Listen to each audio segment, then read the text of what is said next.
दिल्ली के एमसीडी चुनाव कौन जीत रहा है? देखिए, आप सब लोग जो दिल्ली के बाहर के दर्शक हैं, उन्हें हो सकता है एमसीडी के चुनाव में ज़्यादा दिलचस्पी ना हो, लेकिन दिल्ली का जो एमसीडी का चुनाव है वो भी एक तरीके से सत्ता की चाबी की तरह माना जाता है। ये बहुत बड़ा चुनाव होता है और ये इतना बड़ा चुनाव था, इस बार नाक की लड़ाई थी बीजेपी और आम आदमी पार्टी के बीच।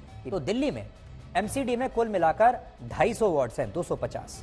बहुमत का आंकड़ा है 126 का और हमारे एग्जिट पोल के मुताबिक आम आदमी पार्टी को इस बार बहुत आसानी से बहुमत मिलता हुआ दिख रहा है। बहुत आसानी से, आप इसे क्लीन स्वीप कह सकते हैं।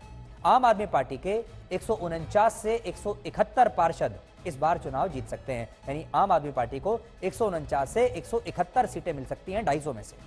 अब आप ये देखिए कि दिल्ली में आम आदमी पार्टी को वोट देने वाले लोग आखिर हैं कौन और बीजेपी को वोट देने वाले लोग कौन हैं। इस विश्लेषण को आप ध्यान से सुनिएगा, जिससे आपको यह पता चलेगा कि दिल्ली जो है वो देश की राजधानी है। सबसे ज़्यादा पढ़े लिखे लोग दिल्ली में हैं, सबसे ज़्यादा अखबार पढ़ने वाले लोग, न्यूज़ चैनल देखने वाले लोग, स्मार्टफोन का इस्तेमाल करने वाले लोग, और कहते हैं कि दिल्ली की जनता जागरूक भी बहुत ज़्यादा है। तो दिल्ली की जनता को आप एक अच्छी केस स्टडी मान सकते हैं। अब देखिए कि दिल्ली में कौन वो लोग हैं जो केजरीवाल को वोट करते हैं और कौन वो लोग हैं जो मोदी के नाम पर वोट डालते हैं। उनका प्रोफाइल क्या है, ये बड़ा इंटरेस्टिंग, दिलचस्प रहेगा आप सबके लिए जानने में।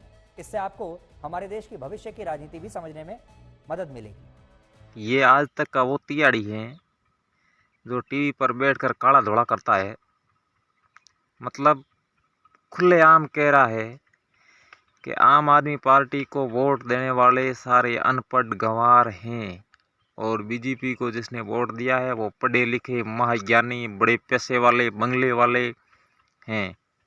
ये देखिए आप, इसके बाद में मैं आपको दिखाऊंगा कि बीजेपी के ही सांसद मनोज तिवारी, रिंकिया के पापा, जिनको यह तक पता नहीं है कि एमसीडी में 250 सीटें हैं तो मेजोरिटी के लिए कितनी सीटें आवश्यक हैं।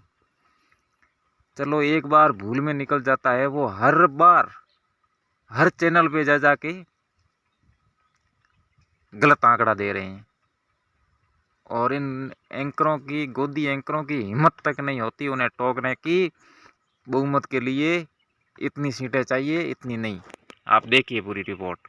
आम आदमी पार्टी को जो सबसे ज्यादा वोट मिल रहे हैं वो हैं झुग्गी झोंपड़ी बस्तियों से और प्राइवेट कॉलोनीज में रहने वाले लोगों से सबसे ज्यादा वोट उन्हें मिल रहे हैं। देखिए आप, जो स्लम है, स्लम में आपकी स्क्रीन पर आप देखिए, स्लम में उन्हें 49% वोट मिल रहे हैं, जबकि बीजेपी को कोठी और बंगलों में रहने वाले लोगों का सबसे ज्यादा वोट मिला है। तो इससे क्या चीज समझ में आई?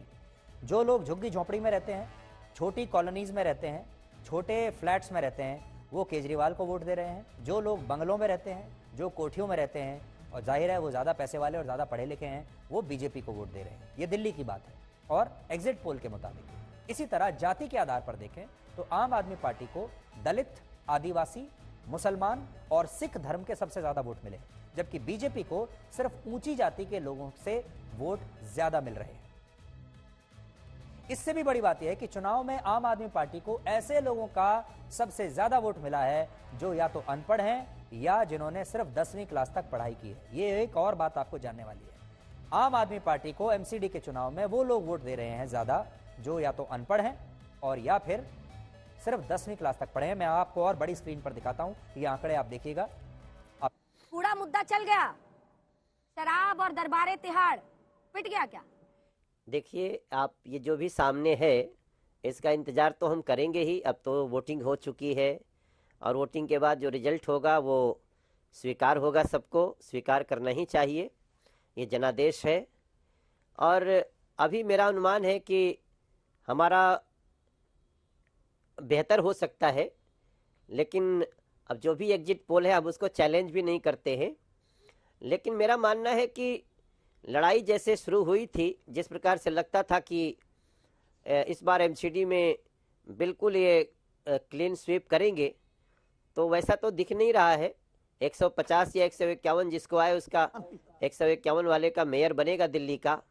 150 या 151 जिसको आए उसका 151 वाले का मेयर बनेगा दिल्ली का।